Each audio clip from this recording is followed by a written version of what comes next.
First காளானை சுடுதண்ணில் அலசி எடுத்து வச்சுக்கணும். அப்புறம் வெங்காயம் தக்காளி போட்டு நல்லா வதக்கணும். கருவேப்பிலை மல்லி போட்டு நல்லா வதங்கணும். வதங்கின பின்னாடி காளானை தூக்கி அதில் போட்டு நல்லா வதக்கி விடணும். அதுக்கப்புறம் இஞ்சி பூண்டு பேஸ்ட்டை போட்டு நல்லா வதக்கணும். நல்லா கொஞ்சம் வதங்கி வர்றப்போ மஞ்சத்தூள், மிளகாத்தூள், மல்லித்தூள் அதையும் போட்டு நல்லா வதக்கணும். வதங்கின பின்னாடி பட்டை கிராம்பு தூள் அதையும் போட்டு நல்லா வதக்கி விட்டு கொஞ்சோண்டு தண்ணி ஊற்றி உப்பு தேவையான உப்பு போட்டு நல்லா கிரேவி வர மாதிரி வேக வச்ச பின்னாடி தண்ணி சுண்டின பின்னாடி கருவேப்பிலை மல்லி இது கொஞ்சம் தூவி விட்டுறணும். அது இல்லாமல் கடுந்தொருப்பு, சோம்பு, கருவேப்பிலை மல்லி எல்லாம் போட்டு தாளித்து அதில் கொட்டிட்டு கிண்டி வச்சிடணும். நம்மளுக்கு தேவை ருசி இன்னும் கொஞ்சம் டேஸ்ட்டு வேணும் அப்படின்னா தேங்காய் போடலாம். நம்ம போட்டாலும் போடலாம், போடாட்டி இருக்கலாம். அது நம்மளோட விருப்பம். டேஸ்ட்டுக்கு தான் இது.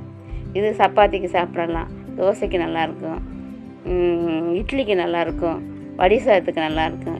இது ஒரு தடவை ட்ரை பண்ணி பாருங்கள். இது பிடிச்சிருந்தா கமெண்ட் பண்ணுங்கள்.